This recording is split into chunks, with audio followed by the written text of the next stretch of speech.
Real story negative feeling part 1.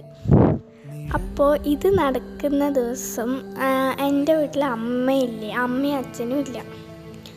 അപ്പോൾ ഞാൻ ഒറ്റയ്ക്കായി. അപ്പോൾ ഞാനും എൻ്റെ ഏട്ടനെ വീട്ടിലുള്ളൂ. ഏട്ടൻ മേലേന്ന് ഗെയിം കളിക്കുന്നത് സാധാരണ പോലെ. അപ്പോൾ ഞാനിവിടെ ഒറ്റയ്ക്ക് താഴെ നിന്ന് ടി വി കാണുന്നതായിരുന്നു. അപ്പോൾ എന്തോ ഞാൻ ഫാൻ ഇട്ടിട്ടില്ല, പക്ഷെ എന്തോ കാറ്റ് പോലെ എന്തെല്ലോ ഫീൽ ചെയ്തായിരുന്നു. അപ്പോൾ എന്തോ പേടി തോന്നി.